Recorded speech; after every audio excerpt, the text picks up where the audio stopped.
Bonjour à tous, très heureux de vous retrouver pour ce nouveau numéro des Matins du Sénat, l'émission qui vous fait vivre les débats et les travaux des sénateurs. Alors ce matin, vous allez voir l'une des auditions de la commission d'enquête sur l'affaire Benalla, car nous sommes à la veille de l'audition d'Alexandre Benalla par les sénateurs. Une audition qui crée des tensions entre le Sénat et l'exécutif. Christophe Castaner a évoqué une volonté des sénateurs de destituer le président de la République. Et la ministre de la Justice, Nicole Belloubet, s'inquiète du respect de la séparation des pouvoirs. Ce matin, je vous propose de voir l'audition du chef de cabinet du président de la République, François-Xavier Loche, une audition qui a eu lieu mercredi dernier. Alors, le chef de cabinet est un personnage clé dans cette affaire. Il était le supérieur hiérarchique direct d'Alexandre Benalla à l'Élysée. Et les sénateurs l'ont donc interrogé sur les missions réelles d'Alexandre Benalla. Était-il un coordinateur des services ou exerçait-il une vraie mission de sécurité autour du président de la République? Je vous laisse écouter l'audition du chef de cabinet d'Emmanuel Macron. J'ai appris le jeudi 3 mai, un peu après 17h heure locale, soit 8h heure métropolitaine, les faits sur lesquels vous vous interrogez, et l'intervention de M. Benalla lors de la manifestation du 1er mai.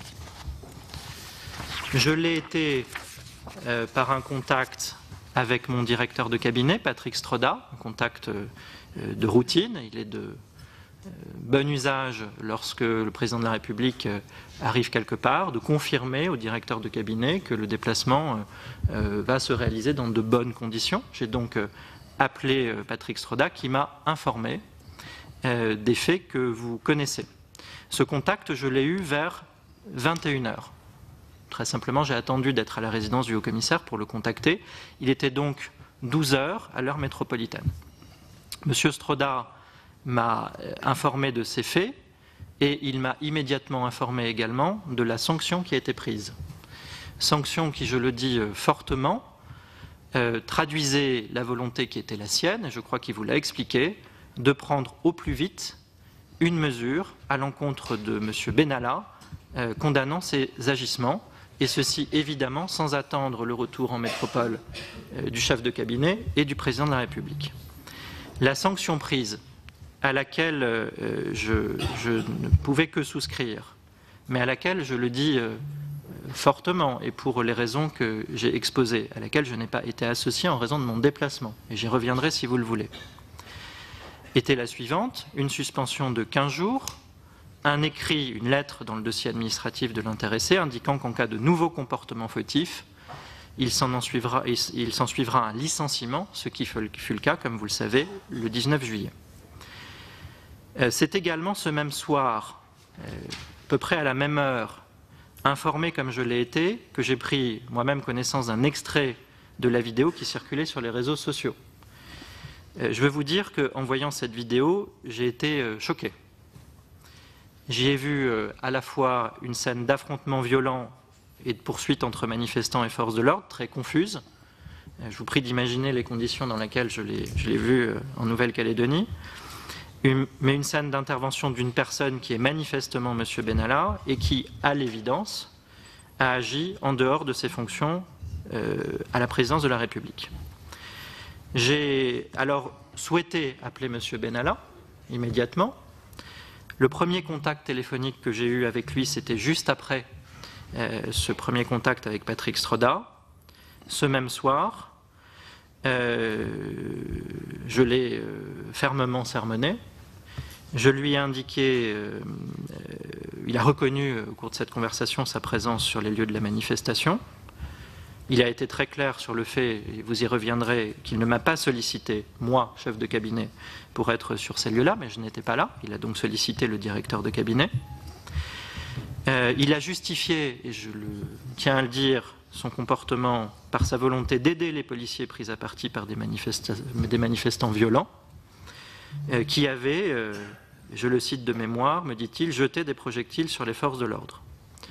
Je lui indique immédiatement, et il le sait parce que les choses se font de manière concurrente, qu'une sanction a été prise et lui est notifiée. Mon avis sur ce qui s'est passé le 1er mai est qu'il s'agit, et là aussi j'insiste fortement sur ce point, d'un comportement individuel fautif, qui pour moi est clairement distinct de la mission du service que j'ai exposée.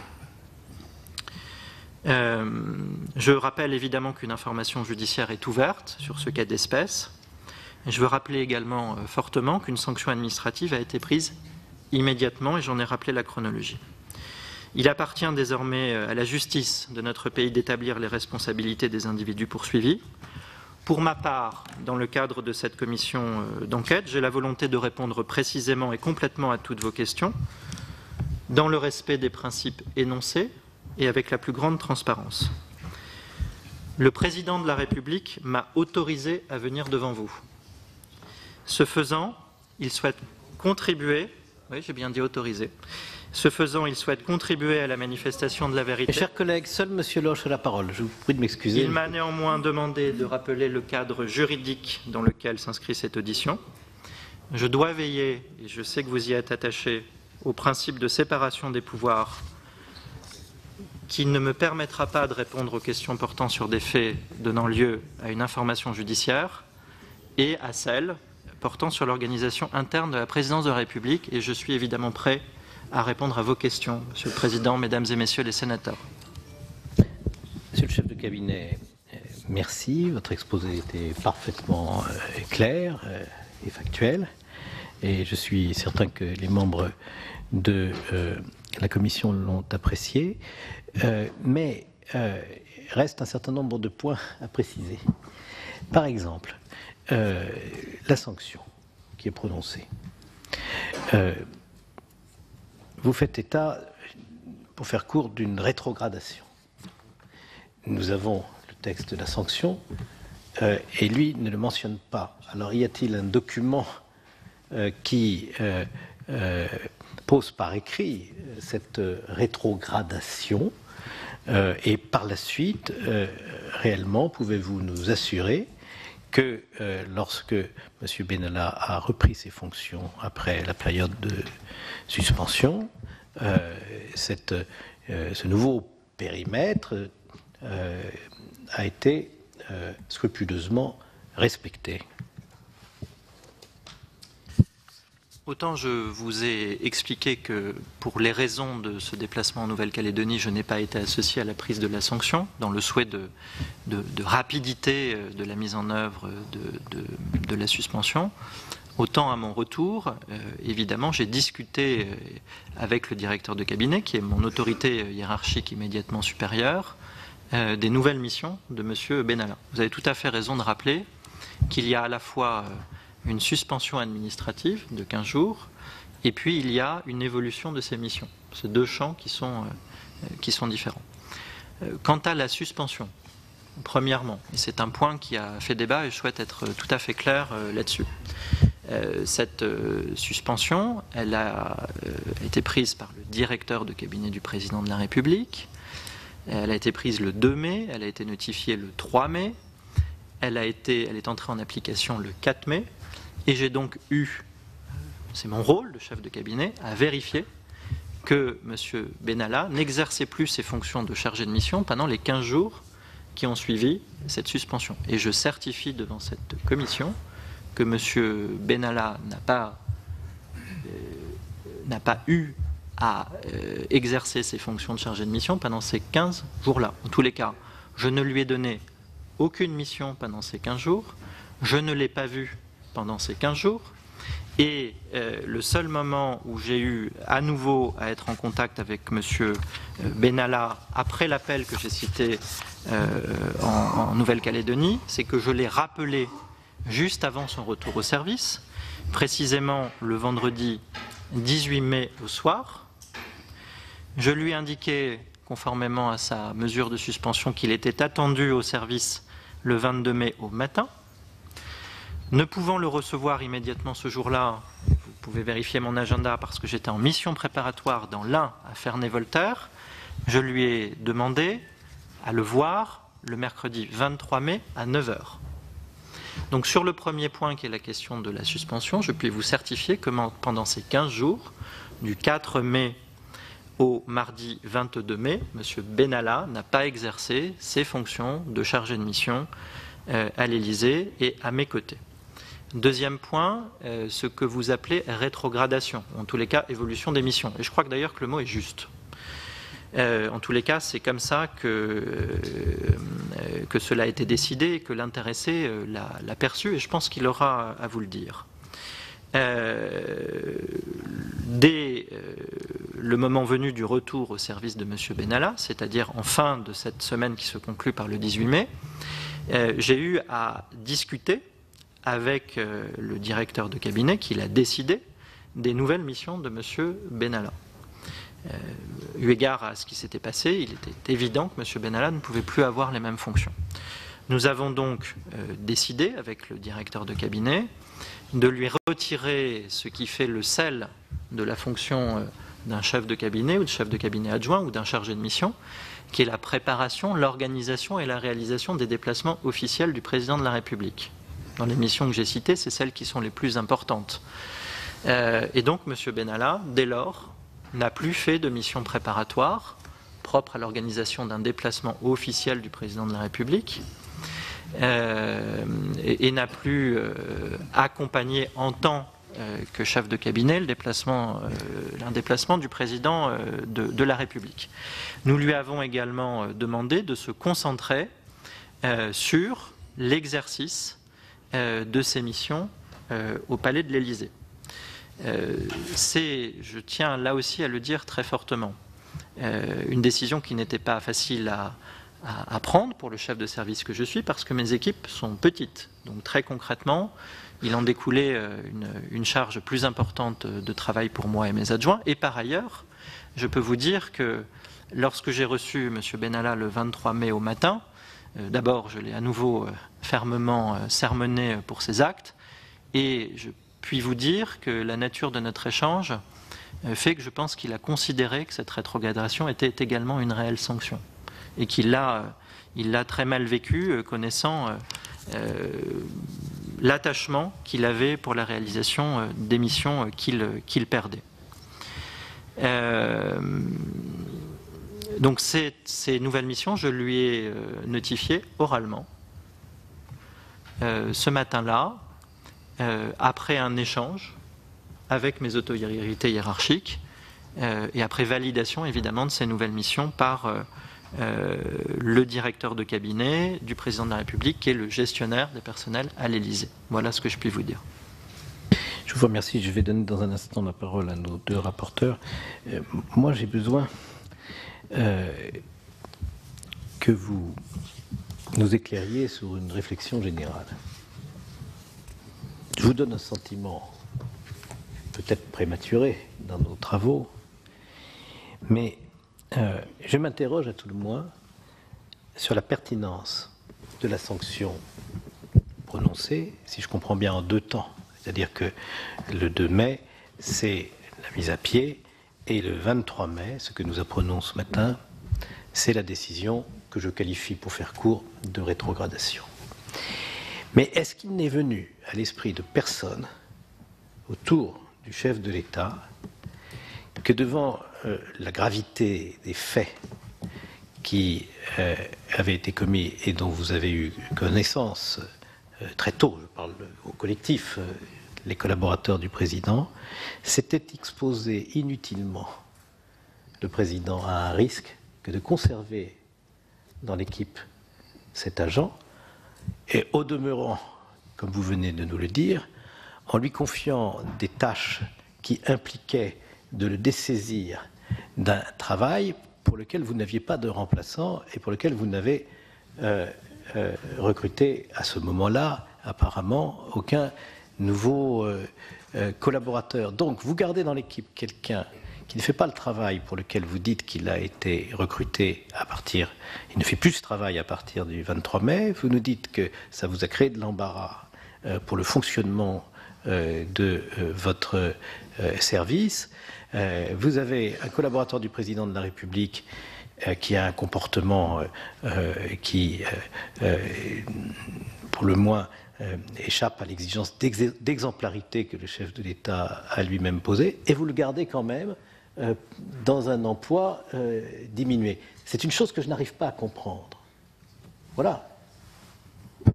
Monsieur le Président, je ne peux pas faire de forme de fiction administrative sur la sanction qui a été prise. Je n'étais pas là. Je pense que vous avez, pour certains d'entre vous, voyagé aussi loin en Nouvelle-Calédonie avec le décalage horaire. Que penseriez-vous d'un chef de cabinet qui s'immisce dans la prise d'une sanction alors qu'il n'a aucun élément pour le faire à l'endroit où il est?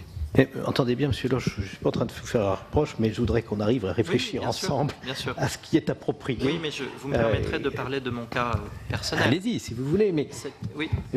Encore une fois, c'est la sanction tout à fait. Prononcée qui m'interpelle, et je ne vous fais nullement reproche, et je comprends très bien ce que vous nous dites, c'est le bon sens même, vous ne pouviez pas apprécier les faits à une telle distance et prononcer vous-même la sanction, c'est évident. Monsieur le Président, vous connaissez la maison élyséenne, c'est une maison organisée, et parfaitement organisée, et je tiens d'ailleurs à le redire fortement. Le chef de cabinet, il est sous l'autorité du directeur de cabinet, qui est un préfet. Je suis sous-préfet. Il y a une sanction qui a été prise. Je ne vais pas évoquer auprès du directeur de cabinet cette sanction à partir du moment où elle est prise. C'est quelque chose qui ne m'appartient plus et dont j'ai été dessaisi. Sur les nouvelles missions, je vous dirais que c'est un geste extrêmement fort dans le cadre d'une mesure qui était conservatoire, une suspension, et qui donc peut continuer à dérouler ses effets en cas de nouvelles fautes, que cette mesure de rétrogradation que nous avons prise. Concrètement, M. Benalla ne pouvait plus seul, comme il pouvait le faire auparavant, préparer un déplacement officiel du président de la République. C'était vraiment, en quelque sorte, lui donner des fonctions à mi-cœur. Donc, quand vous me dites que cette mesure vous paraît insuffisante, moi je considère à mon niveau qu'elle était au contraire très importante et elle a été perçue comme telle pour l'intéresser. Mais c'est votre droit évidemment que de trouver qu'elle était insuffisante. En tous les cas, c'est ce qui a été décidé par le directeur de cabinet. Bien, je vous remercie. Qui d'entre vous, chers collègues, commence? Madame Muriel Jourda, rapporteure de la Commission des lois. Merci, Monsieur le Président. Monsieur le chef de cabinet, je voudrais rebondir sur un propos du Président Bas à l'instant, sur cette sanction de rétrogradation. Alors, c'est une sanction qui n'a pas été notifiée par écrit, nous en sommes d'accord, puisque nous aurions eu le courrier de sanction. Vous l'avez notifié oralement. C'est une sanction qui, vous nous avez dit, retirait à M. Benalla un certain nombre de ses fonctions pourtant essentielles dans un petit effectif. Avait-elle une durée fixée dans le temps, cette sanction? Et si elle n'en avait pas, comment comptiez-vous pallier cette absence, puisque, encore une fois, vous nous dites que l'effectif est réduit et que c'est extrêmement préjudiciable? Monsieur Loche. Alors, non, il n'y avait pas de durée prévue dans le temps. La chefferie de cabinet, c'était 4 agents. Dès lors, nous fonctionnions toujours à 4 agents, mais avec une réorganisation des missions. Très concrètement, j'ai demandé à M. Benalla de prendre en charge toute l'organisation des événements au Palais. Un certain nombre de ces événements étaient préalablement pris en charge par mon autre chargé de mission. Et du coup, mon autre chargé de mission a pris en charge, à mes côtés, l'organisation des déplacements nationaux. Par ailleurs, j'ai eu à faire appel, et là aussi ça peut être aisément vérifié, à un renfort en provenance d'un autre service de l'Élysée pour assurer ces missions. Et j'ai eu pour ma part effectivement un surcroît de travail dans l'organisation de ces déplacements. Mais je redis fortement que nous nous sommes tenus à cette règle que j'ai énoncée auprès d'Alexandre Benalla le 23 mai au matin. Madame Jourda. Et il n'y avait pas dans votre esprit une fin à cette sanction, chronologique je veux dire, dans la durée? C'était une organisation définitive? Écoutez, en tous les cas, eu égard au fait, il fallait, excusez-moi cette expression familière, mais marquer le coup. C'était très important vis-à-vis de l'intéressé, lui redire fortement par cette sanction que son comportement était inacceptable et voir dans le cadre de la suspension comment il évoluait par la suite. Malheureusement, il y a eu ces faits nouveaux, et dont on parlera sans doute, qui ont porté à son licenciement. Donc, je n'ai pas eu à me poser cette question, malheureusement, encore une fois, égard aux faits qui ont succédé à ces premiers faits et qui ont causé son licenciement. Néanmoins, alors c'était une partie des missions, nous avons pu constater, comme tout le monde, tout simplement en regardant la télé ou les journaux, que M. Benalla apparaît très fréquemment auprès du président de la République et dans des missions qui sont peut-être plus proches du déplacement privé ou qui ne sont pas des déplacements en province. Cela signifie tout de même qu'une certaine confiance a été maintenue en M. Benalla. Alors, je comprends. D'abord, je vais vous dire que je comprends parfaitement cette question et que ça puisse vous interpeller. Là aussi, je sais que sur des faits précis, on voit apparaître M. Benalla sur des images. Vous êtes posé des questions. Les questions ont été posées au directeur de cabinet et je vais y répondre également à nouveau et à mon niveau en tant que chef de service. Il y a, je crois, 4 moments pour lesquels il y a eu des interrogations sur la présence de M. Benalla sur un dispositif engageant la présidence de la République. On a pu parler notamment de l'entrée au Panthéon de M. et Mme Simone Veil. Bien. Cette préparation, je l'ai prise en charge personnellement. J'ai fait les missions préparatoires, parce qu'il y en a eu de nombreuses, c'est un événement très important. J'ai fait les missions préparatoires sans M. Benalla. Et le cœur du dispositif, le jour de l'entrée au Panthéon, ne comprenait pas M. Benalla, puisque j'y étais avec Marie Argouarch. Eu égard à la taille de cet événement, et c'est quelque chose sur lequel nous avions les idées très claires avec Patrick Stroda dès le moment de la rétrogradation, et eu égard à la nécessité de mobiliser tout le monde, il y a une mission qui a été confiée à M. Benalla ce jour-là, qui était de synchroniser l'arrivée des cortèges.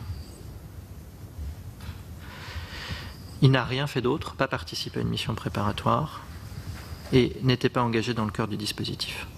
Il y a une deuxième interrogation qui a pu porter sur sa présence à Giverny.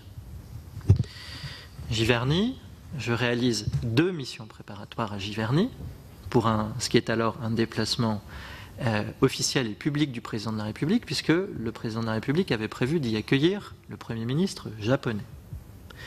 Il se trouve que pour des raisons d'événements se déroulant au Japon, une catastrophe naturelle, le Premier ministre japonais décide de ne plus aller à Giverny. Il se trouve donc que d'un coup, du jour au lendemain, cet événement est déclassé en visite non officielle du président de la République. Et c'est dans ce cadre, puisque ses fonctions ne lui avaient pas été retirées, qu'Alexandre Benalla a pu accompagner le président de la République à Giverny. Oui, mais pour être très précis là-dessus, je crois que c'est très important. Lorsque vous avez un déplacement officiel du président de la République, vous avez une multitude de services à coordonner. En matière d'organisation matérielle, organisation matérielle, c'est des tables, des chaises, des locaux qui sont ouverts, des locaux qui sont aménagés. Et en matière de sécurité, ça je pense que vous m'interrogerez là-dessus, de la coordination en matière de sécurité, avec des préfets, avec des policiers, avec des gendarmes. Lorsqu'il y a un déplacement privé, ce n'est plus pareil. Il n'y a plus cette coordination-là. Donc, Alexandre Benalla en a été chargé, et c'est comme ça qu'il a été vu sur des photos à Giverny. Mais ce n'était pas un déplacement officiel du président de la République. Troisième cas, le 14 juillet. Alexandre Benalla, dans les missions qu'il pouvait avoir, dans les autres missions qu'il pouvait avoir, au-delà de l'organisation des déplacements, notamment nationaux, était en charge avec le protocole de l'Élysée et le service de la correspondance présidentielle, de la question des invitations pour le 14 juillet. À peu près 15 000 qui sont envoyées. C'est vraiment quelque chose, un traitement de masse. Et le 14 juillet, c'est dans ce cadre-là qu'il a été engagé. Et d'ailleurs, si vous regardez les photos du 14 juillet, vous le verrez peut-être dans cette mission d'invitation, de placement, de vérification du placement, vous me verrez aussi à côté du président de la République. Et donc il a été engagé dans le cadre de cette mission strictement et pas en matière de coordination générale du dispositif. Quatrième cas d'espèce, l'accueil des Bleus le 16 juillet. Là, je veux vous dire que cet accueil des Bleus, c'était un événement exceptionnel par sa dimension et son ampleur, qui a mobilisé fortement la présidence de la République aux côtés des équipes de la préfecture de police. pour lequel il y avait une manœuvre complexe en matière d'ordre public à organiser. Dans la période que nous connaissons, il n'est pas du tout évident, en termes de menaces, en termes d'ordre public, de faire circuler un bus de cette manière sur les Champs-Élysées. Donc, j'ai participé moi-même, en y participant, ou les présidents, et pas M. Benalla, à l'organisation de cet événement. Cet événement sans précédent est organisé dans des délais très contraints. Je dois vous dire que face à un tel événement, il y avait à la fois à coordonner l'arrivée d'une équipe de France qui était par ailleurs relativement en retard sur le planning qui était prévu, et de l'autre côté un événement complexe à organiser au Palais de l'Élysée avec beaucoup de jeunes, puisque nous avons souhaité en faire un événement de rencontre entre la jeunesse et notre équipe de France victorieuse. J'ai mobilisé 2 de mes adjoints au Palais de l'Élysée, et j'ai demandé à Alexandre Benalla d'être le garant de la synchronisation de l'arrivée de ce bus, c'est-à-dire qu'il était en contact avec moi pour gérer cette synchronisation-là, et j'attache beaucoup d'importance au terme de synchronisation. Voilà les 4 cas d'espèce. Il ne s'agit pas de déplacement officiel du président de la République, et donc je considère que, évidemment, nous avons appliqué la décision que nous avons prise avec le directeur de cabinet et que nous lui avons notifié le 23 mai au matin. Je vous remercie, Madame Jourda. Merci, Monsieur le Président. Une dernière question. Nous parlons beaucoup de la rétrogradation de Monsieur Benalla, mais avant d'être rétrogradé, il faut connaître ses fonctions initiales. Sur ce point, Monsieur le directeur de cabinet s'était engagé à nous transmettre la fiche de poste de Monsieur Benalla, mais ne nous l'a finalement pas transmise. Alors, pouvez-vous nous dire précisément quelles sont ses missions ? Si une fiche de poste a été établie, il semblerait que oui, et y avez-vous participé? Monsieur Loche. Alors, en tant qu'organisateur de service, chefferie de cabinet, je vous l'ai dit, j'ai eu à recruter mes adjoints. Il est naturel, en tous les cas c'est comme ça qu'on m'a appris à travailler dans des structures administratives, lorsqu'on crée une structure, de l'organiser et de proposer à ses chefs une organisation. Je l'ai donc fait. Je l'ai fait auprès de Patrick Stroda, par différents échanges écrits qui ne comportent pas que des éléments propres à l'organisation de la chefferie de cabinet. Je l'ai fait dans ces premiers temps d'organisation de la chefferie du cabinet, à la fin du mois de mai et au début du mois de juillet 2017. Et effectivement, j'ai fait valider au directeur de cabinet des missions pour M. Benalla. Ces missions, je veux vous les citer en toute transparence. La première mission, qui était celle de M. Alexandre Benalla, c'était de m'appuyer dans l'organisation des déplacements nationaux. Je vous l'ai dit. Donc là, j'ouvre à nouveau une parenthèse. M'appuyer, ça veut dire la possibilité pour lui de faire des missions préparatoires. Il en a fait très peu. Je les ai quasiment toutes faites au niveau national, personnellement, eu égard à l'enjeu d'un déplacement du président de la République. Mais il en a fait. Par ailleurs, il est dans la pratique que j'ai instaurée avec mes équipes, de faire en sorte qu'un de mes adjoints soit présent quelques heures avant l'arrivée du président de la République sur un déplacement. Et donc, il m'est arrivé à de très nombreuses reprises, quand je dis très nombreuses reprises, on a dû organiser une centaine de déplacements du président de la République en 1 an et 3 mois, en national et à l'international. Donc de l'envoyer en avance de phase pour vérifier que le dispositif mis en place était stabilisé. Et donc il a fait ces missions dites entre guillemets de précurseur, je suis désolé, c'est un affreux jargon, auprès de moi. Première mission, l'organisation des déplacements nationaux. Je veux fortement vous dire sur ce point-là que M. Benalla était très précis dans l'organisation dans ses fonctions. Et que vous savez l'importance qu'accordent les préfets dans l'organisation des déplacements du président de la République, et que jamais je n'ai entendu un préfet de la République se plaindre de ce qu'a pu faire M. Benalla dans ses missions préparatoires ou de précurseurs. Vous en avez d'ailleurs, je crois, entendu 2.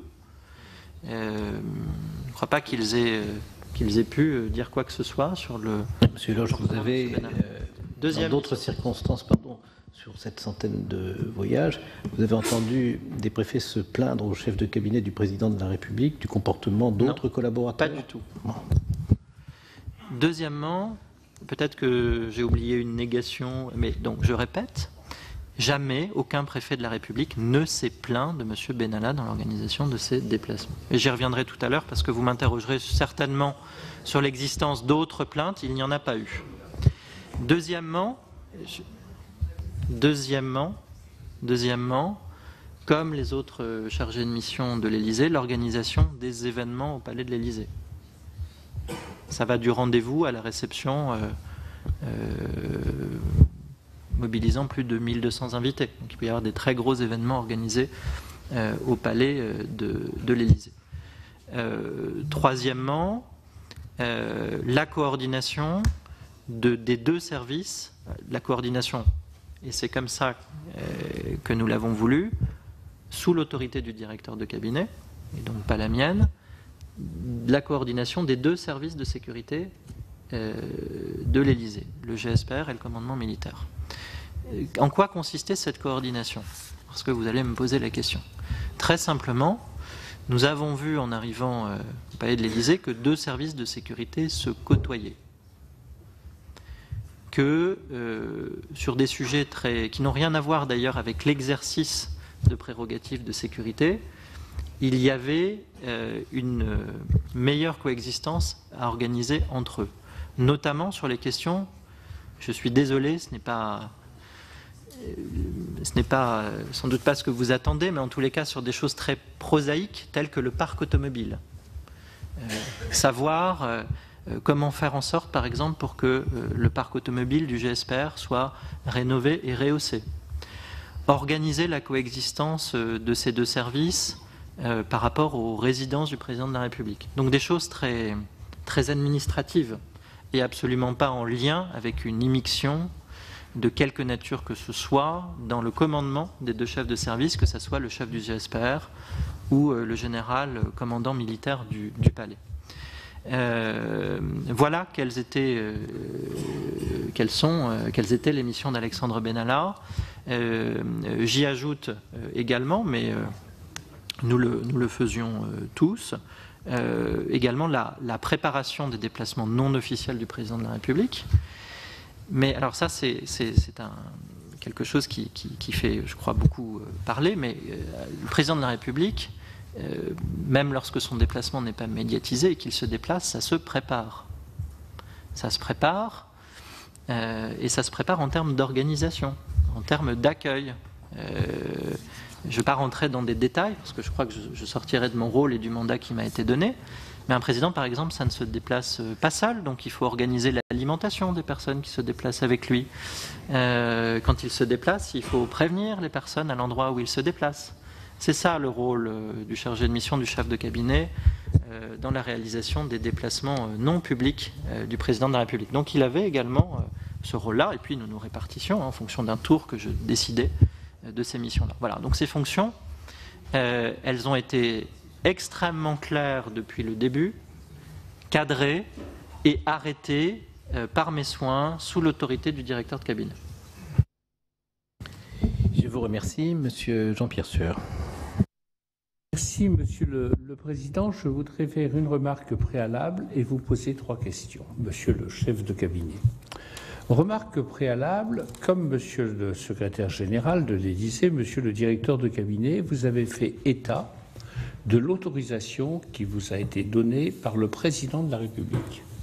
Je veux dire ici que cette autorisation n'a pas d'objet et n'a pas d'effet. En vertu du texte que chacun commence à connaître, nous avons eu l'occasion d'en parler beaucoup hier, de l'article 6 de l'ordonnance du 17 novembre 1958, monsieur le sous-préfet, que vous connaissez parfaitement, qui prévoit que toute personne, tout citoyen qui est convoqué par une commission d'enquête parlementaire doit déférer à la convocation. C'est tout.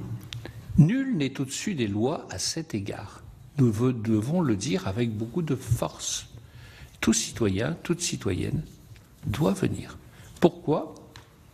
Parce que le Parlement fait la loi et contrôle l'exercice des pouvoirs publics. Et dans ce cadre, comme l'a dit le président Philippe Bas, vous contribuez à notre mission. Ma première question est la suivante. Nous avons reçu Monsieur le secrétaire général et Monsieur le directeur de cabinet. Tous les deux nous ont dit ce que Philippe Bas a appelé une sorte de vérité officielle, je ne pense pas trahir ces mots, à savoir que M. Benalla ne s'occupait que de déplacements et n'exerçait aucune mission de police. Aucune.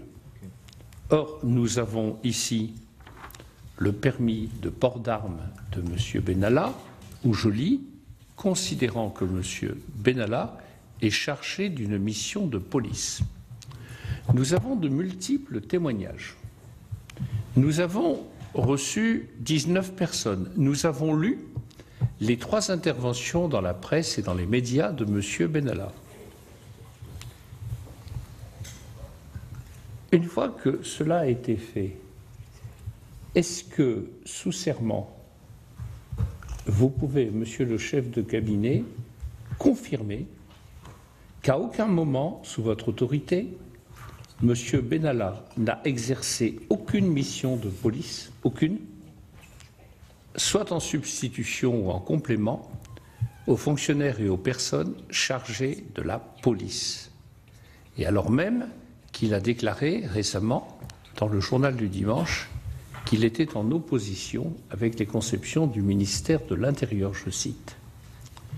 Pouvez-vous nous confirmer qu'à aucun moment, à votre connaissance, M. Benalla n'a exercé de près ou de loin une mission relevant de la police? Monsieur Loche. Écoutez, sur votre première intervention et la question de l'autorisation, je ne vais pas m'élever au-dessus de ma condition et épiloguer sur cette question-là. Je vous ai indiqué avoir reçu l'autorisation du président de la République, je l'ai fait, je ne m'étends pas là-dessus. Il y a sans doute des débats constitutionnels sur ces questions-là. Ils me regardent peu, en tous les cas, à mon niveau. Je vous prie de croire qu'en tous les cas, je viens devant vous et c'est pour faire œuvre de transparence. Sur le deuxième point, vous avez parlé de vérité officielle. Il n'y a pas de vérité officielle, il y a une vérité lorsqu'on témoigne sous serment. Moi, je peux vous assurer que M. Benalla n'a pas exercé de mission de police. Il se trouve que je sais un petit peu ce que c'est qu'une mission de police, puisque j'ai exercé 3 ans au cabinet du directeur général de la police nationale. Je veux là aussi rentrer un petit peu dans le détail sur et excuser cette parenthèse sur le rôle du chef de cabinet. Chef de cabinet, le chef du GESPER a dit que c'était un chef d'orchestre. On parlait des questions d'organisation matérielle. Le chef de cabinet se déplace pour une mission préparatoire, pour organiser le déplacement du président de la République, il a pour rôle de vérifier que la sécurité du président de la République est assurée, de vérifier également que les conditions d'ordre public sont assurées pour le déplacement du président de la République. Je crois que c'est normal. Chacun de nos concitoyens souhaite que, en tout lieu de notre territoire, le président de la République soit en sécurité. Il a, pour ce faire, dans le panel des services qui se déplacent avec lui, un service qui s'appelle le GESPER, qui assure la sécurité rapprochée du président de la République et qui est le conseiller du chef de cabinet dans ce rôle de chef d'orchestre. Il y a également sur notre territoire des préfets de la République qui ont des compétences en matière d'ordre public. Et puis il y a des policiers et des gendarmes. Lorsque j'ai commencé ma carrière de sous-préfet, mon premier préfet m'a dit François-Xavier, lorsque vous êtes directeur de cabinet et que vous avez la responsabilité par délégation d'un dispositif d'ordre public, ne prenez pas la place des policiers et des gendarmes. Votre relation avec le directeur de la police, avec le colonel de gendarmerie, c'est de lui donner des effets à obtenir. Et dire voilà ce qu'il ne doit pas arriver et de le laisser faire son œuvre. Le rôle d'un chef de cabinet dans une mission préparatoire et lors d'un déplacement, c'est exactement la même chose. Donc, par délégation du chef de cabinet, Alexandre Benalla, chargé de mission, a pu demander des effets à obtenir sur un déplacement. Que ça soit au préfet de police, que ça soit à un préfet de département, que ça soit un chef du GESPER. Mais il n'a jamais pris la place du policier ou du gendarme.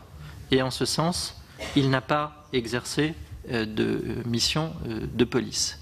Et je puis vous dire que si j'avais constaté cela, il se serait fait là aussi fermement sermonner. Monsieur le chef de cabinet, je vais redonner la parole à Jean-Pierre Sueur. Mais voyez, je ne vous demande pas de vous mettre à notre place, mais il y a des éléments contradictoires. Et j'entends bien ce que vous dites, et j'entends aussi votre sincérité. Mais le préfet de police, quand il délivre le permis de port d'armes, il le fait bien sur la base des informations qui lui ont été données par l'Élysée. Et qu'est-ce qu'il écrit ? Il relève un certain nombre de considérants, parmi lesquels je lis ceci. Considérant que M. Benalla est chargé d'une mission de police dans le cadre de son action de coordination de la sécurité de la présidence de la République avec les forces militaires et le GSPR. Donc peut-être que nous nous entendons mal sur les mots, mais en tous les cas, il a bien fallu que l'Élysée dise au préfet de police qu'il a une mission de police, sinon il n'aurait pas eu de port d'armes, mais également, on peut se dire pourquoi a-t-on demandé à 3 reprises avant de l'obtenir un permis de port d'armes pour M. Benalla s'il n'a strictement aucune fonction de sécurité. Et je rappelle d'ailleurs que le métier de M. Benalla, avant d'entrer à la présidence de la République, est exclusivement un métier de sécurité. C'est sa spécialité. C'est ce qu'il a appris. Et c'est son expérience professionnelle. Et mettez-vous à la place de nos concitoyens comme de nous-mêmes. Nous menons une commission d'enquête pour savoir les choses clairement. Il est pour nous difficile de comprendre la réalité des choses quand nous sommes en présence de contradictions. Et j'ai bien entendu ce que vous avez dit, et ce que vous avez dit répond à une logique d'organisation qui est tout à fait souhaitable. Mais voyez, voyez, nous avons des éléments qui sont sur notre table. Monsieur Loche. Alors, je maintiens évidemment mes propos. Je ne suis pas le rédacteur de ce texte réglementaire pris par le préfet de police. Vous l'avez interrogé. Il faut peut-être le réinterroger, mais sur ce premier point... Excusez-moi, mais qui a demandé le permis de port d'armes ? Je crois que Patrick Stroda a été très, très clair là-dessus. C'est lui qui a été en contact avec la préfecture de police sur ce sujet-là. Alors, pourquoi faire ? Non mais, attendez. C'est lui qui a été en contact avec la préfecture de police sur ce sujet-là. Il a demandé, et je vous prie de reprendre les propos qu'il a tenus devant cette commission, il a demandé à la préfecture de police d'analyser cette demande dans les règles de droit. Voilà. Pour mon cas personnel, cette demande de port d'armes dans le cas d'espèces, fondée sur des questions de sécurité, donc à différencier d'une protection personnelle, n'a pas transité par mes mains. Donc, et je m'en explique, et c'est normal, puisque les questions de sécurité sont traitées directement sous l'autorité du directeur de cabinet. Donc je ne peux pas vous répondre plus avant. Moi, ce que je peux vous contenter de vous dire, et là aussi, en restant à la place qui est la mienne, qui est celle de chef de cabinet, c'est les missions que j'ai conférées à M. Benalla, et je vous les ai expliquées, je crois, en détail. Vous étiez informé qu'il bénéficiait d'un port d'armes ? Oui, j'en ai été informé. Et vous lui donniez mandat de prendre son arme pour certaines missions ? Et là aussi, je vais être très clair. Comme je crois vous l'a dit le général Lavergne, je n'ai jamais vu M. Benalla avec son arme sur une mission du président de la République. Et en tous les cas, pour les missions qui sont les missions officielles, je ne l'aurais pas accepté, puisque la sécurité du président de la République est assurée par ailleurs par le GSPR et par les forces de police et de gendarmerie mobilisées sous l'autorité des préfets. Je vous remercie, Monsieur Jean-Pierre Sueur. Oui. Dans les détails, on pourrait aussi demander pourquoi M. Benalla bénéficiait d'une voiture de police. Mais je voulais revenir sur un autre point. Il a été donc observateur le 1er mai. Est-ce qu'il vous avait informé préalablement, puisque vous êtes son supérieur direct, de son intention d'être observateur ce jour-là? Lui avez-vous donné l'autorisation ou pas? J'ajoute autre chose. Ce que vous avez dit tout à l'heure est important. Vous nous avez parlé du 14 juillet de l'arrivée des Bleus, de l'entrée au Panthéon de Simone Veil et de son mari. Monsieur Loche. J'ai été extrêmement frappé par le fait que, en dépit de ce que vous dites, M. Benalla était au cœur des événements en question. Alors vous allez dire que ce n'est pas vrai, mais quand même, vous n'avez pas eu la réaction suivante. Quelqu'un qui moleste des citoyens devant des CRS et des policiers, qui fonctionne comme il fonctionne, se retrouve on ne sait comment, à une réunion de commandement le soir, qui dysfonctionne aussi gravement. Est-ce que vous n'avez pas eu l'idée que ce n'était quand même pas judicieux qu'il continue à exercer des missions ou des fonctions lors d'événements aussi importants que cela? Et j'ai encore une question. Alors, M. Loche a déjà en partie répondu à cette question. Peut-être qu'il pourra faire une réponse précise, mais synthétique. Et M. Sueur pourrait poser ma son dernière autre question aussi. Pouvez-vous dire devant la Commission que d'après les connaissances que vous avez, d'après ce que vous a dit M. Benalla, pouvez-vous assurer qu'il n'a exercé aucune mission qui aurait consisté à définir des orientations stratégiques par rapport à la sécurité du chef de l'État et à l'organisation du GSPR et du commandement militaire? Autrement dit, pouvez-vous certifier qu'il n'avait pas un rôle extrêmement important, beaucoup plus important que ce qui nous a été dit, dans la réflexion pour une organisation de la sécurité à l'Élysée qui soit en quelque sorte en distance du ministère de l'Intérieur, puisqu'il a, dans la presse, dit qu'il avait noté l'opposition du ministère de l'Intérieur par rapport à cette question. Comment analysez-vous cette phrase? Alors, Monsieur Loche. Alors, je vais essayer de répondre à ces 4 questions. D'abord, sur la question du véhicule, vous avez utilisé le terme de voiture de police. Ce n'est pas une voiture de police qu'avait M. Benalla, c'est un véhicule de service, pas de fonction, de service. Oui, mais c'est une voiture avec un pare-soleil qu'on déploie et marqué police dessus. C'est pour ça que notre rapporteur vous pose la question. Oui, mais il faut être précis. Je crois qu'il faut être précis. De service sur lequel il est marqué police. Je vais répondre. Si. Je suis désolé, je suis peut-être un peu laborieux dans mes réponses, mais je souhaite vraiment être... Pas du tout, vous répondez avec précision, je vous en prie. Monsieur Loche, allez-y. Alors, donc, un véhicule de service, pourquoi M. Benalla avait-il un véhicule de service? Ça peut étonner, ça peut peut-être choquer, parce que M. Benalla, il passait ses journées et le début de ses nuits au palais, comme on le fait tous, pour organiser les déplacements du président de la République. Il n'était donc pas étonnant qu'on puisse lui confier un véhicule pour se rendre sur les lieux de ses missions, et le soir, pour rentrer chez lui, et le matin pour en revenir. C'est précisément la définition d'un véhicule de service.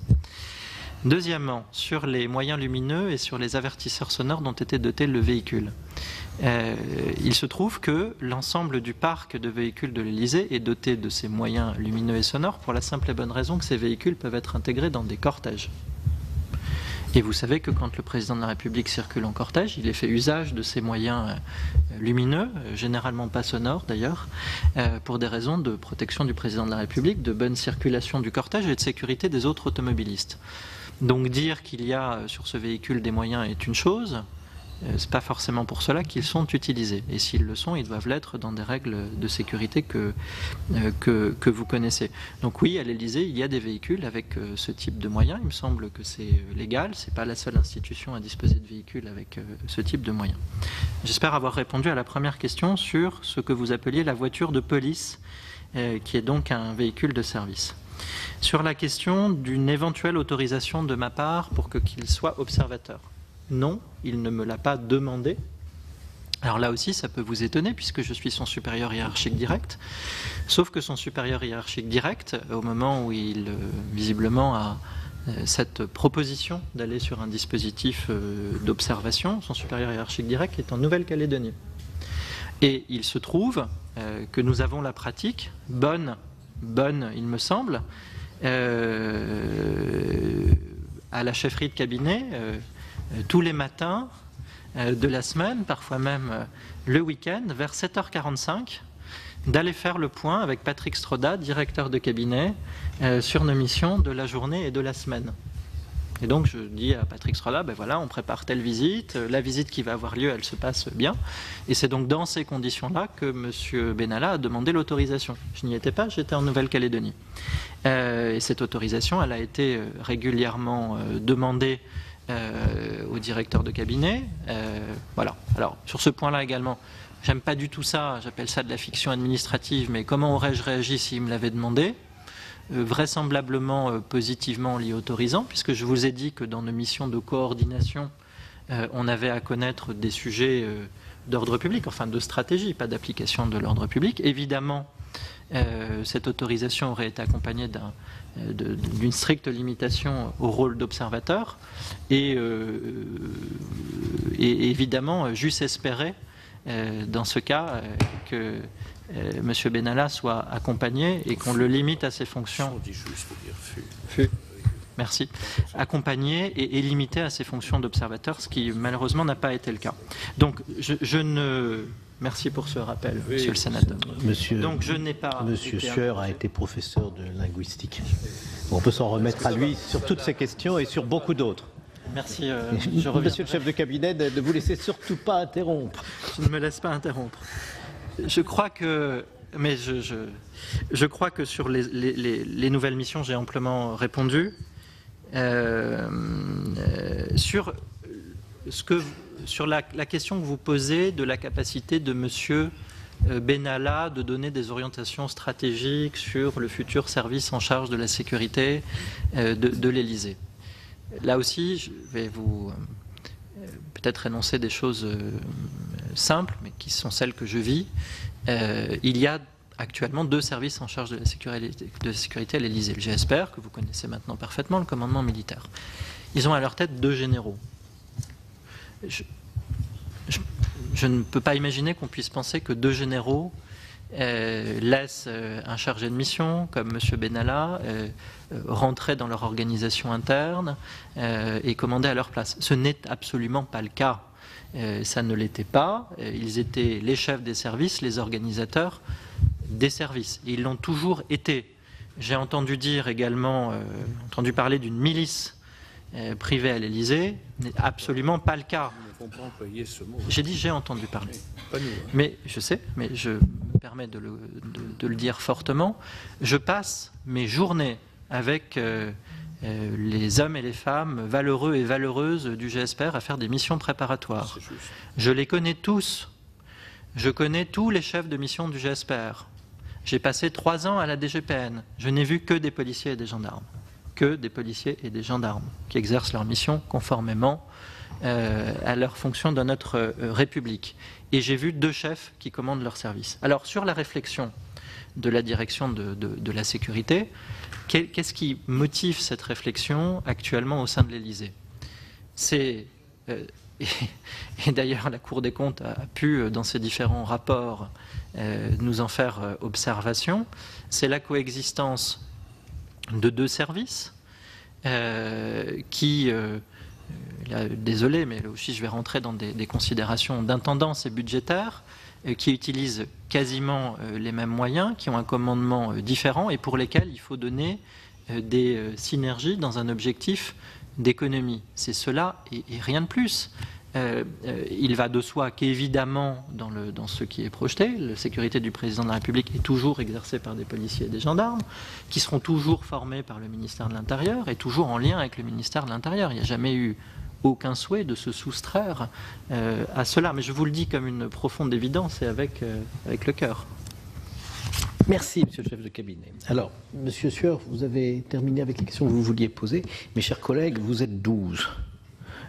Il est 10h40 et je sais, parce que j'ai l'expérience de vos différentes questions, que vous avez une parfaite maîtrise de l'exigence de la concision.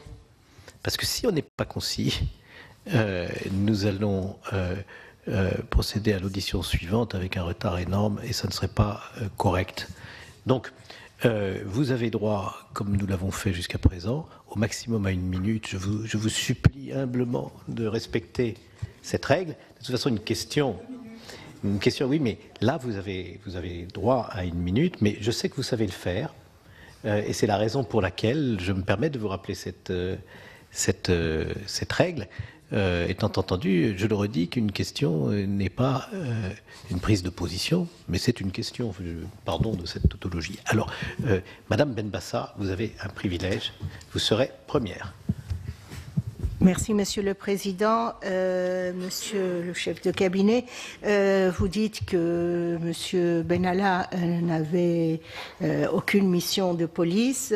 Est-ce que vous pourriez nous dire comment se fait-il que, s'il n'était pas en charge de la sécurité du Président de la République, comment se fait-il qu'il ait désiré d'observer la mouvance des Black Blocs et quel était son intérêt dans cette démarche? Deuxièmement, à quel titre M. Benalla a-t-il eu droit à un appartement au Quai Branly en juillet, un passeport diplomatique, surtout que depuis le 4 mai, il n'était chargé que de l'organisation des événements à l'intérieur de l'Élysée et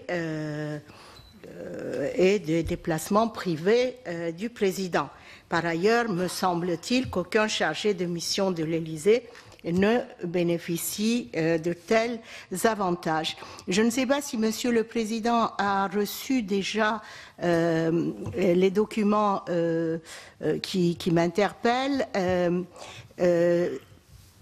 Est-ce que vous avez communiqué l'arrêté portant la sanction ainsi que la date de sa notification à M. Benalla avec preuve de la notification? C'est fait, Madame? Peut-être que je... Madame, Et les modalités de la suppression du traitement durant 15 jours. Merci, Madame Benbassa. Le plus commode, c'est que je prenne aussi la question de M. Colomba qui suit. Merci. Et puis celle de M. Pilet. Je voudrais vous poser une question sur le recrutement de M. Benalla. Vous avez dit que vous l'aviez recruté formellement, c'est vrai. Mais est-ce que, premier aspect, est-ce que c'est vous qui avez sélectionné la personne ou est-ce que vous l'avez trouvée? Et d'autre part, quelle était Est-ce que ce poste, tel dans la définition que vous en avez donnée, existait déjà dans d'autres cabinets précédents, enfin, etc. Parce que si on regarde bien, et je m'en tiendrai là, si on regarde bien, le seul point qui paraîtrait quand même nécessaire dans son travail pour vous, c'est les missions préparatoires. Alors vous nous avez dit, il les a pas faites. Il n'y est pas allé. Alors qu'est-ce qu'il faisait le reste du temps? Bien, merci M. Colomba. M. Pilet. Merci, Monsieur le Président. Alors, deux questions brèves qui devraient susciter d'ailleurs des réponses très brèves. Tous les collaborateurs de l'Élysée, dont évidemment M. Benalla, ont-ils régularisé leur situation au regard des obligations faites par la loi sur la transparence de la vie publique en déposant enfin auprès de la haute autorité leur déclaration de patrimoine et leur déclaration d'intérêt pour qu'elles nous soient communiquées? Deuxième question, quand avez-vous appris la demande faite par M. Benalla auprès du CNAPS, c'est-à-dire du Centre national des activités privées de sécurité, tendant à obtenir l'habilitation à diriger une entreprise privée de sécurité, habilitation qu'il a d'ailleurs obtenue? Monsieur le chef de cabinet.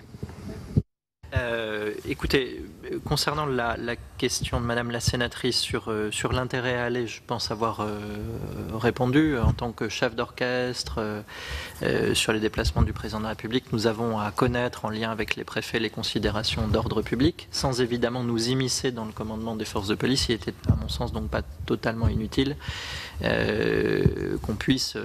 qu'il puisse participer en tant qu'observateur. Moi, il m'est arrivé dans ma carrière plus jeune, sous-préfet, d'être observateur à ce titre-là. Je crois que beaucoup de personnes le font. Sur l'appartement, je vous ai dit, je crois fortement quelles étaient ses suggestions dans le cadre de son emploi, ses horaires, le nombre de déplacements. Le directeur de cabinet, pas moi, puisque c'est lui qui gère le parc de logement, a décidé de lui attribuer ce logement. Il y a beaucoup de choses fausses d'ailleurs qui ont été dites sur ce logement, notamment quant à sa taille. Ce logement, il a été attribué dans un cadre juridique qui est connu, qui est celui d'un logement pour nécessité de service. Il ne l'a d'ailleurs jamais occupé. Et contrairement à ce que j'ai dit, à ce qui a été dit, il n'a jamais été occupé. Et contrairement à ce qui a été dit, il ne fait pas 300 mètres carrés, il fait 70 mètres carrés. Et cette situation me semble tout à fait légale. Sur la question de monsieur passeport diplomatique, et il se trouve que les agents de la chefferie de cabinet ont un passeport diplomatique. Nous avons la possibilité de faire des missions préparatoires ou d'accompagner le président dans des déplacements internationaux. Et donc, nous avons un passeport diplomatique. Voilà. Et je crois que ça a été le cas de tous les membres des chefferies de cabinet précédentes également, enfin, à ma connaissance. Monsieur Colomba, sur les conditions de recrutement, lorsque je suis arrivé à l'Élysée le 19 mai, monsieur Benalla, qui faisait partie de l'équipe de campagne, était présent. J'ai souhaité constituer une équipe avec beaucoup d'humilité. Je tiens à le dire, il est venu, ne réclamant rien d'ailleurs, il est venu se présenter à moi. J'ai observé ses grandes qualités en matière d'organisation des déplacements, ses connaissances également en matière de coordination et de sécurité. Et j'ai donc proposé au directeur de cabinet de le recruter. Et c'est lui, évidemment, dans son rôle de gestionnaire des ressources humaines, qu'il l'a recruté par contrat, comme vous le savez. Monsieur le sénateur, concernant les obligations de déclaration à la haute autorité, il a été demandé à tous les chargés de mission de le faire. Je ne puis pas vous dire, parce que là aussi je ne suis pas secrétaire général ou directeur de cabinet, si ces obligations sont à l'heure actuelle totalement remplies, mais on vous y répondra si vous en êtes d'accord par-delà cet échange. Mais en tous les cas, la demande a été faite à chacun d'eux dès le lendemain de la question posée ici même, je crois. Monsieur le Président. Alors, la question du CNAPS, oui, le CNAPS, son agrément comme écoutez, je n'ai pas été responsable de société de sécurité, c'est ça? Oui, tout à fait. Je n'ai pas été informé de cette demande qui a été faite par M. Benalla, qui l'a faite à titre personnel et sans passer par la hiérarchie. Ça ne me semble pas totalement étonnant. Ce n'est pas parce que vous êtes habilité à diriger une société de sécurité privée que vous la dirigez. Merci, Monsieur Loche. La parole est à Monsieur... Quoi ça sert dans ce cas-là? Monsieur Sueur. Mesdames et messieurs les sénateurs. À quoi ça sert pour quelqu'un qui est à l'Élysée de solliciter l'autorisation de diriger une société de sécurité privée, surtout pour quelqu'un qui ne s'occupe ni de sécurité ni de police, rappelons-le. Mesdames et messieurs les sénateurs, je ne puis répondre que pour ce que je connais. Pour ses fonctions à l'Élysée, très clairement à rien. Pour le reste, je crois qu'il faudra lui poser la question. Je vous remercie. Monsieur François Grosdidier pour une courte minute, chers collègues. Oui, merci Monsieur le Président.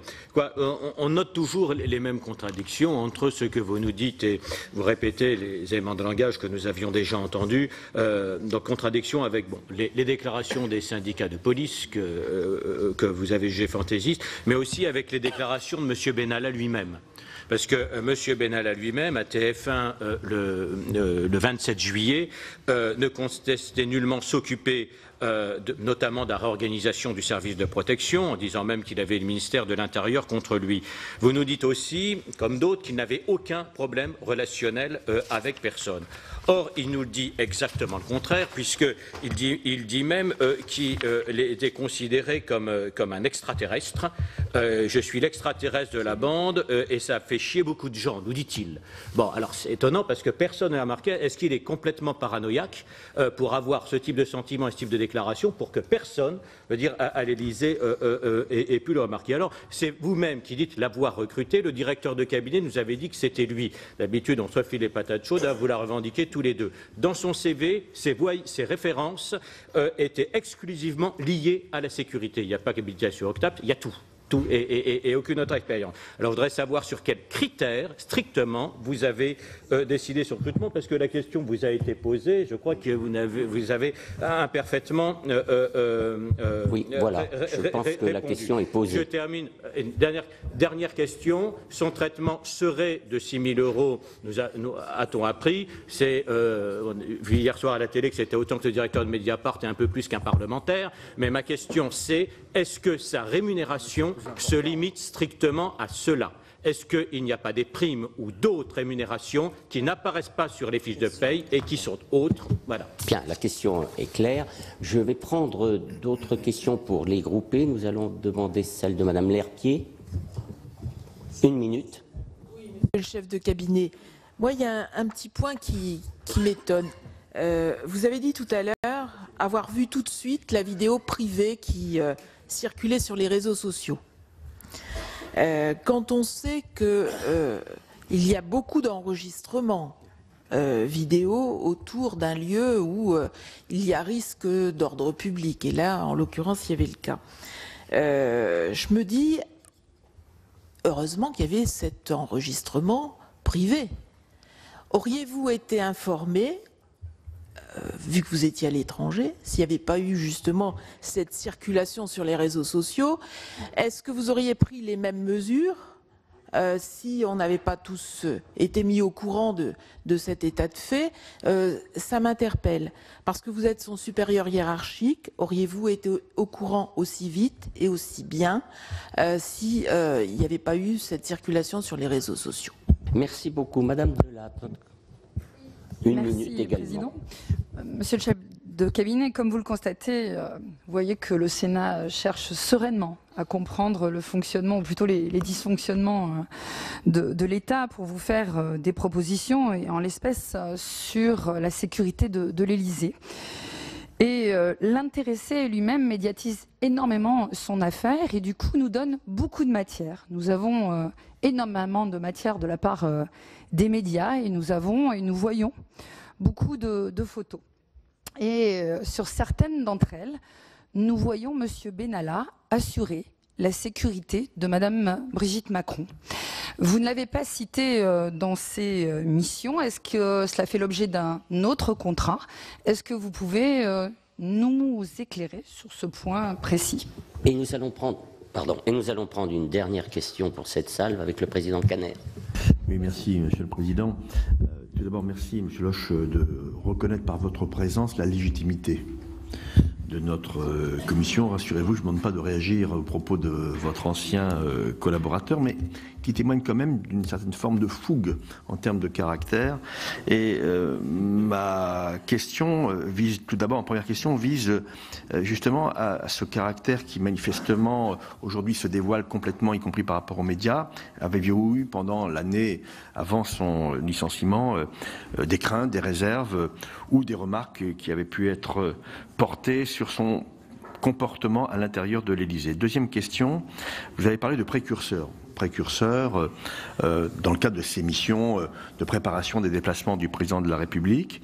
Vous nous confirmez qu'il n'était pas précurseur d'un changement de braquet en matière de sécurité du président qu'il n'assumait pas, selon vous en tout cas, vous l'avez dit sous serment, mais une réflexion est engagée. Nous confirmez-vous ou affirmez-vous que cette réflexion viserait à créer une forme de garde prétorienne, le mot est un peu fort, je le reconnais, autour du président, totalement indépendant des services de police et de gendarmerie nationale? Monsieur Loche. Essayer là aussi de répondre le plus complètement aux multiples questions. Vous m'avez d'abord posé la question de savoir s'il était venu à mon niveau des plaintes quant au comportement de M. Benalla et spécifiquement des services de police, citant, je crois, l'expression ici même d'un des deux syndicats de gardiens de la paix. Je n'ai jamais reçu Je n'ai jamais reçu de courrier, n'ai jamais été interpellé dans mes fonctions de chef de cabinet par des commissaires, des officiers ou des gardiens de la paix se plaignant du comportement de M. Benalla. Voilà, je ne peux pas vous dire autre chose. Sur la question, je crois que je n'ai pas été suffisamment clair sur le qui a recruté. Je dirige un service tel que je vous l'ai expliqué. Il me revient donc de proposer le recrutement. Mais formellement, le recrutement est fait par le directeur de cabinet.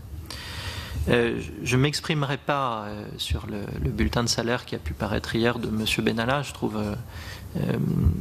tout à fait étonnant que de tels documents puissent se retrouver dans la presse.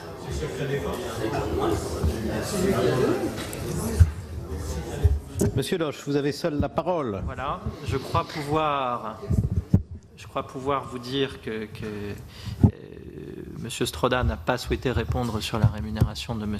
Benalla, mais en tous les cas, elle est une et unique et elle comprend le montant de ses primes. Concernant la question de savoir si j'aurais été informé d'une autre manière, si je n'avais pas vu la vidéo, là aussi je ne peux pas faire de fiction administrative. Ce que je constate, c'est qu'il y a eu très rapidement, je mets mon cas à part puisque j'étais en Nouvelle-Calédonie, des échanges entre le préfet de police et le directeur de cabinet à ce sujet-là. Et donc il y a eu un fonctionnement républicain immédiat pour informer de ces événements. Concernant la personnalité et les qualités de M. Benalla. M. Benalla, c'est un jeune homme de 27 ans qui a les qualités et les défauts d'une personne de cet âge-là. Et croyez-moi... Heureusement que... Heureusement que toutes les personnes de 27 ans ne tabassent pas les gens dans la rue, quand même. S'il vous plaît. Je crois m'être exprimé sur cette faute très fortement en disant qu'elle m'a choqué. Et les propos que je vais tenir n'effacent pas ce que je vous ai dit en début d'audition. Ce que vous qualifiez de fougue, moi je l'ai vu dans beaucoup de réactivité, dans beaucoup de précision dans la préparation des déplacements, dans beaucoup d'énergie placée au bon endroit pour réussir les missions qui lui étaient données. Et après, il y a une faute. Madame, je crois avoir dit que ce comportement était répréhensible, qu'il m'a choqué et les institutions de notre République, c'est-à-dire la justice, en est saisie. Sur la question de la création d'une garde prétorienne à l'Élysée, il n'en a jamais été question. Quelle que soit la réforme qui est menée, je ne rentrerai pas dans le détail, les personnes qui s'occuperont de la sécurité du président de la République seront toujours des policiers et des gendarmes. Cela va de soi. Et il est absolument nécessaire, et là aussi... Désolé de répéter le terme, ça va de soi, qu'il y aura évidemment toujours un lien avec le ministère de l'Intérieur, puisque je crois vous avoir expliqué que dans l'organisation des déplacements, il s'agissait d'adjoindre les compétences d'un service de sécurité rapproché qui est le GSPR et des compétences plus vastes de gestion de l'ordre public qui sont sous l'autorité des préfets. Donc le lien, il est impératif si on veut réussir la sécurité d'un président de la République en déplacement. J'espère avoir répondu à toutes les questions qui m'ont été posées. Je vous remercie. Monsieur Bonnecarrère. Oui, merci, Monsieur le Président. Merci, Monsieur le chef de cabinet, pour les explications que vous nous avez données, avec une modestie de bonne aloi, et également pour la réussite du déplacement du Président de la République en Nouvelle-Calédonie, qui était effectivement un déplacement complexe et dont on sait qu'il a été réussi. Mon interrogation est plutôt sur les questions de recrutement, un peu d'ailleurs en complément de ce que mes collègues ont ressenti en fonction de vos explications. Nous mettons à part la question de l'agenda du Président. Les fonctions sur lesquelles M. Benalla travaillait concernaient donc l'organisation des déplacements. Vous nous les avez retracées. Vous nous avez dit loyalement que vous essayez d'en assumer le maximum, mais il pouvait en assurer. Ce sont des fonctions qui nécessitent de la finesse administrative, de la finesse politique, connaître un petit peu la carte électorale, de la finesse économique, savoir où il y a des difficultés économiques, en bref, déminer. Alors, j'ai bien entendu que M. Benalla avait été très convaincant lors de votre entretien, et c'est tout à son honneur, mais sur ces fonctions nécessitant une connaissance politique, une connaissance administrative, une connaissance économique, raisonnablement, ce n'est peut-être pas la candidature à laquelle on aurait spontanément le plus adhéré dans l'importante responsabilité qui était la vôtre d'organiser votre chefferie de cabinet. Je vous remercie. Alors, non, parce que il faut que nous arrivions, mes chers collègues. C'est un travail collectif, évidemment, et puis plus le temps avance, plus vous êtes nombreux à vouloir poser des questions à M. Loche. Donc, j'ai pris la question de M. Bonnecarrère. Je vais prendre, et je vous demande de respecter la minute que je vous ai assignée, en m'en excusant. Je donne la parole à M. Darnaud et je donnerai la parole encore à 3 collègues pour faire une réponse groupée. Comme plus les questions seront précises, plus il sera facile à M. Loche d'y répondre de manière factuelle et précise aussi. Alors, M. Darnaud. Oui, Monsieur le Président. Monsieur le chef de cabinet, vous avez justifié en quelque sorte la présence de Monsieur Benalla sur les événements post-1er mai, notamment s'agissant de la Coupe du Monde, par le caractère tout à fait singulier et exceptionnel, ce qui a permis de déroger aux nouvelles missions que vous lui aviez attribuées. Pouvez-vous nous dire si d'autres événements aussi singuliers, exceptionnels, qui se seraient déroulés avant le 1er mai auraient justifié que M. Benalla puisse sortir ou déroger aux attributions qui étaient les siennes? Deuxièmement, cela a été rappelé par plusieurs collègues, mais vous avez dit qu'il n'y avait pas de vérité officielle. Il y a une vérité, il y a aussi des faits. Les syndicats de police nous ont clairement indiqué que M. Benalla s'était immiscé dans le commandement des forces de police. Vous avez indiqué avoir aussi fait des déplacements avec le chef de l'État, faute d'avoir reçu des courriers de commissaires ou des forces de police faisant état de ces faits. N'avez-vous pas eu écho ou n'avez-vous pas constaté ou vu des faits pouvant aller dans ce sens? Je vous remercie. Merci, chers collègues. Je donne la parole à Madame Troendlé.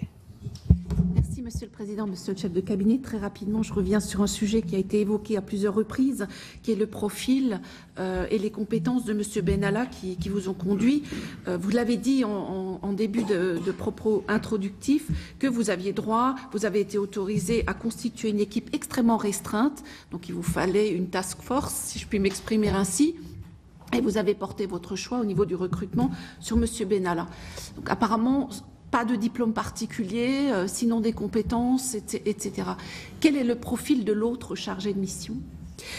Et ma seconde question, toujours dans ce contexte-là, est-ce que l'autre chargé de mission qui a hérité, si je puis m'exprimer ainsi, d'une partie des missions de M. Benalla lorsqu'il a été rétrogradé, entre guillemets, dispose-t-il également d'un véhicule de service au même titre que M. Benalla a pu en disposer? Et enfin, comme ce poste était stratégique, vous avez une équipe très restreinte. Pour revenir à la question de M. le Président Philippe Bas, est-ce que vous avez déjà recruté un nouveau chargé de mission sur ce poste-là? Si oui, quel est son profil? Je vous remercie. Je vous remercie, chers collègues. Monsieur Alain Marc. Merci, Monsieur le Président. Monsieur le chef de cabinet, vous étiez le supérieur hiérarchique d'Alexandre Benalla.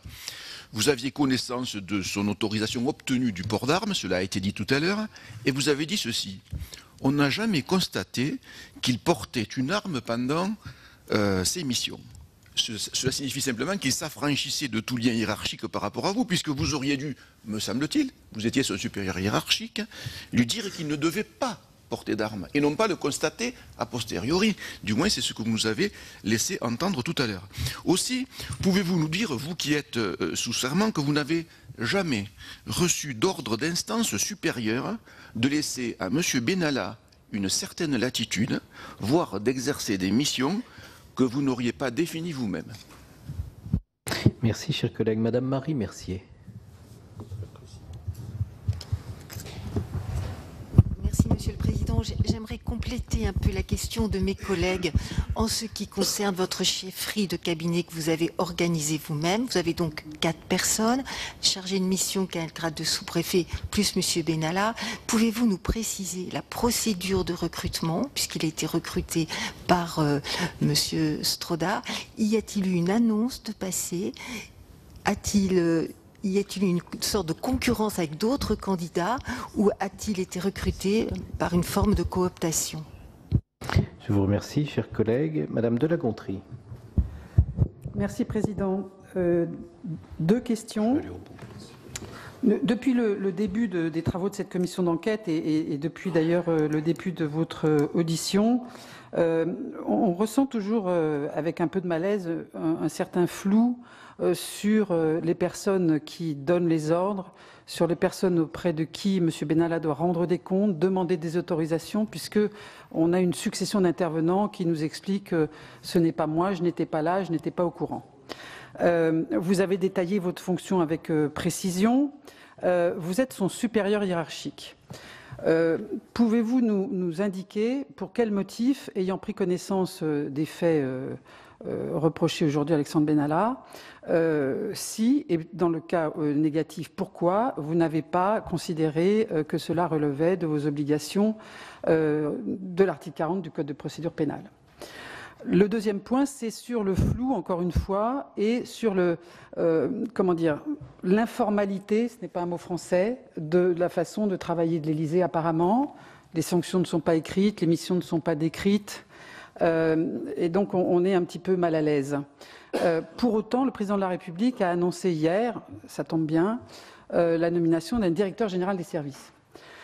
Est-ce qu'on peut considérer au fond que, bénéfice de cette malheureuse affaire, l'Élysée, le président de la République, a d'ores et déjà considéré qu'il fallait tirer les conséquences de ce qui s'était passé et que votre organisation était déficiente? Merci, chers collègues. Madame Di Folco. Merci, Monsieur le Président. Monsieur le chef de cabinet, peut-être juste une petite curiosité, s'il vous plaît. Pourrions-nous connaître la qualité de la personne qui vous accompagne aujourd'hui? Je pense que nous l'avons vu, cette personne, à d'autres auditions, si ce n'est pas indiscret. Deuxième chose, une précision. Quel est le rang hiérarchique de M. Benalla en tant que chargé de mission? A-t-il un titre de chef de cabinet adjoint ou d'adjoint au chef de cabinet? Parce que nous avons vu circuler une vraie, fausse carte de visite mentionnant cette qualité. Donc je voudrais savoir si c'est une vraie qualité ou si c'est une fausse carte de visite. Si c'est une fausse carte de visite, c'est donc une usurpation de fonction. Et si c'est une usurpation de fonction, a-t-elle été elle aussi sanctionnée? Merci. Merci, chers collègues. Monsieur Vincent Ségouin. Merci, Monsieur le Président. Monsieur le chef de cabinet, une question très simple. Vous nous avez expliqué que vous étiez dans votre cabinet un nombre très restreint. J'imagine que depuis le licenciement de Monsieur Benalla, il a été remplacé. Son successeur a-t-il un port d'armes? A-t-il une voiture de service, un appartement et un passeport diplomatique? Et enfin, Madame Jackie de Romédy. Merci, Monsieur le Président. Monsieur le chef de cabinet, je voulais vous poser une question concernant la fiche de salaire. Normalement, quand on parle de salaire brut, donc déjà le salaire de 6 000 € est le salaire net. Voilà, donc ça c'est juste pour éclairer sur ce sujet.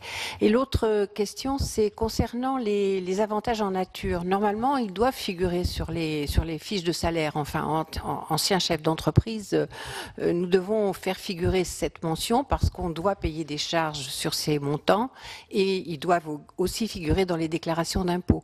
Donc, comment se fait-il que rien ne figure au sujet des avantages en nature? Eh bien, Monsieur Loche, toutes les questions ont été posées. Vous n'avez plus qu'à y répondre. Merci, Monsieur le Président. J'avoue que ma charge est compliquée. Puisque répondre d'un coup d'un seul, si j'ai bien compris, à 9 interlocuteurs, je vais essayer de répondre le plus complètement et dans le temps qui m'est imparti. Monsieur le sénateur, vous nous avez indiqué toute la finesse que selon vous doit avoir le chef de cabinet ou son chargé de mission. Je le prends comme un hommage et je vous en remercie. Je veux vous dire que, concernant les interrogations que vous avez, le chef de cabinet, c'est un chef d'orchestre. Il n'est pas seul. Il est accompagné de conseillers, de chefs de service. Et le propre du chef d'orchestre, c'est qu'il ne joue pas lui-même de l'instrument. Simplement, il se sert des personnes qui sont dans l'orchestre pour assumer ses missions. C'est précisément le rôle que nous avons. Et la substantifique moelle qui permet d'organiser le déplacement, nous le trouvons chez les conseillers qui nous accompagnent. Quant à un comportement non adapté qui aurait pu m'être signalé concernant M. Benalla, je n'ai reçu aucun signalement, comme je le vous l'ai dit, par écrit ou par oral. J'ai été un petit peu étonné des déclarations qui ont été faites devant vous. Je connais d'ailleurs le responsable du syndicat qui l'a fait, je le connais, donc il aurait pu m'appeler pour me parler de ses comportements. Mais encore une fois, je vous le dis, aucun policier ou gendarme n'a remonté à mon niveau ce type de comportement qui aurait, de ma part, fait immédiatement l'objet d'un rappel à l'ordre. Sur le profil et le recrutement. Moi, lorsque je suis arrivé à l'Élysée, j'ai constitué une équipe. Et une équipe, c'est l'orchestre, une partie de l'orchestre. Elle est petite, mais l'Élysée, c'est une grande maison avec beaucoup de services. Donc là aussi, nous tirons de la qualité de ces services, la qualité des déplacements que nous faisons. Et donc, si l'équipe de chefs d'orchestre est petite, derrière, il y a des services qui, eux, sont plus nombreux et qui ont une grande qualité de travail, je veux le dire. Cette équipe que j'ai constituée, c'est une équipe qui est diverse. Il y avait Alexandre Benalla, il y a également des sous-préfets. Je crois, Madame, vous avez dit avoir été chef d'entreprise. Lorsque on cherche à constituer une équipe, on cherche à trouver des profils différents et des qualités différentes. Il m'a semblé à l'époque que M. Benalla en avait quelques-unes et je crois qu'on ne doit pas s'empêcher, lorsque on détecte quelques qualités, de faire marcher un petit peu la méritocratie dans notre pays et de ne pas avoir que des sous-préfets ou des profils habituels dans les équipes. C'est ce qui permet, mais je le dis, là aussi je le dis fortement, c'est ce qui permet parfois d'avoir des approches un petit peu nouvelles dans la préparation des déplacements. Voilà pour cette audition du chef de cabinet d'Emmanuel Macron, menée par la commission d'enquête du Sénat sur l'affaire Benalla. François-Xavier Loche a précisé le rôle d'Alexandre Benalla à l'Élysée. Il l'aidait à organiser les déplacements d'Emmanuel Macron et à coordonner les différents services de l'Élysée. Mais les sénateurs ont pointé des incohérences. Alexandre Benalla avait un port d'armes professionnel autorisé par la préfecture de police de Paris et justifié par des missions de police. Le chef de cabinet de l'Élysée a répondu en assurant qu'Alexandre Benalla n'avait jamais eu une mission de police à l'Élysée. Rendez-vous demain pour l'audition d'Alexandre Benalla au Sénat, une audition qui sera suivie par celle de Vincent Crase, le gendarme réserviste qui accompagnait Alexandre Benalla lors des faits du 1er mai, et par l'audition de Yann Drouet, ancien chef de cabinet du préfet de police de Paris. 3 auditions qui seront diffusées en direct sur Public Sénat. Rendez-vous 8h pour notre émission spéciale présentée par Delphine Girard. En attendant, vous pouvez voir toutes les auditions de la commission d'enquête Benalla sur notre site internet publicsénat.fr. Très bonne journée sur les chaînes parlementaires.